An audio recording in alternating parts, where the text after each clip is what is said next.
Unless we are open to alternative answers, we're going to end up believing whatever the New World Order feeds us in our schools and through the media. The world, as I've seen it from out here in southeast Kansas and elsewhere, is just full of anomalies, facts that can't be explained by the traditional answers. And, oil is one such thing that I am familiar with. If you want a little bit of a hint of what I think about oil, you can go to Lipscomb Oil X. That's just the letter X.com and check it out for yourself. But if you've swallowed the lie of fossil fuel, then God be with you, because that's just insanity. Plant and animals equal plus time equals oil. America is one of the last nations that actually buys into the fossil fuel myth. But as far as the alternative answers and the anomalies throughout time, yes, indeed, it is Wednesday, and so I have as a guest, once again, Max Igan from Queensland, Australia. You guys know that his website is thecrowhouse.com. He's made 3 fantastic films about the New World Order. You can check them out there. But we're going to talk about something else that he has put together. He's got a book called Earth's Forbidden Secrets, Searching for the Past. A very interesting and well-written book. And you know what, folks? Although this thing should cost about $49.95, it is free on his website at thecrowhouse.com. While we're having a conversation today, I suggest you open up another window on your computer and check it out while we're having this discussion. Max, are you on the line? I'm here, John. How are you, my friend? Oh, I'm doing great. Max, how's the weather over there? It's hot. It's very hot today. Probably what you would like over there, being as how it's winter, I think, isn't it? Yes, it is. Yes, it is. Well, this book of yours, I really want to get right into it because I have found 15 minutes here and there throughout the past month to go in and read. It is the most fascinating book I have seen in many, many years. What got you to write such a book?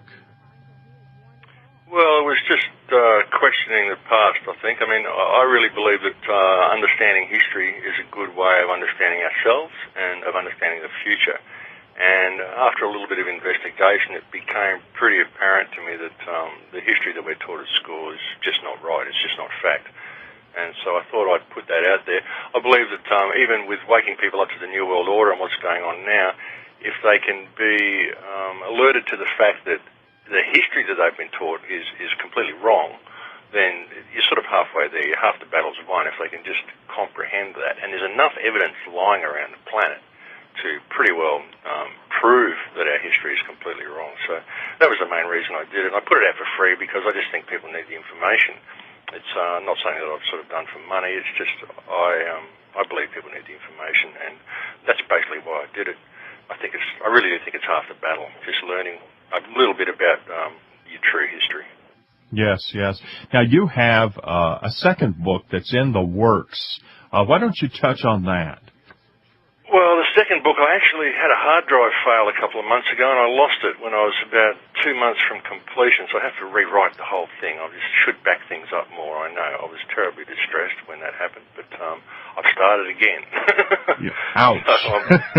Yeah, it's going to take me probably another 6 months to a year to write what I had. It's sort of an ongoing project, that one, so there's not much I can do about that. Unfortunately, I lost it, but I will do it again. And what was the name of that book? It's The History Makers. It's about who's in control. It's about who created the false history that we're being fed, basically, and how they continue to create history, because history is actually created. It's sort of constructed and presented to us as history, but really it's not. It's created. It's constructed. Yes, and it's a control mechanism, much like government and religion is often manipulated by the same power as history is, correct? Oh, very much so, very much so. I mean, they've got the whole spectrum covered. It's all about control. All of it's about control. And they've got to sort of feed everyone this false history to get them locked into this false paradigm of this reality, which is really not what we're told at all. But there's now enough real evidence to completely disprove the history that we've been asked to believe, and much of it is right out in plain view. And it's being ignored and often flatly denied by mainstream academia. And people who do try to investigate it are ridiculed, invariably by someone with a degree. They get backed into a corner by indisputable facts, and so they start brandishing their degree and start saying, but I'm a professor, you have to believe me. And they never present any information to back up what they're saying or to disprove what someone has put before them.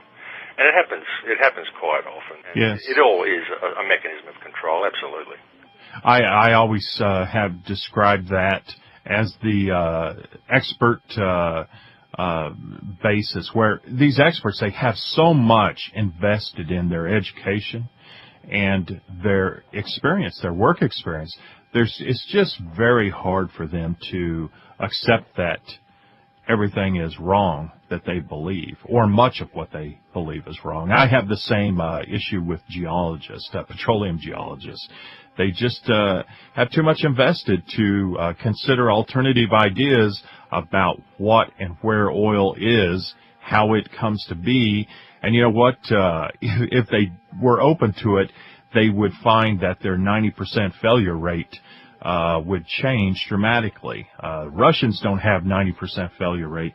They're finding oil, hand over fist. So, yeah, the experts, they just have too much invested, I see, and it's a shame, but that doesn't mean that we cannot go in and consider these things and open up our mind. And it does give you a larger view of ourselves also, Max. When I'm going through your book, Earth's Forbidden Secrets, it's inspiring. It gives me a larger view of humanity and our history. And when we get back, I really want to go into all the elements of it, like those maps and those stone carvings with dinosaurs.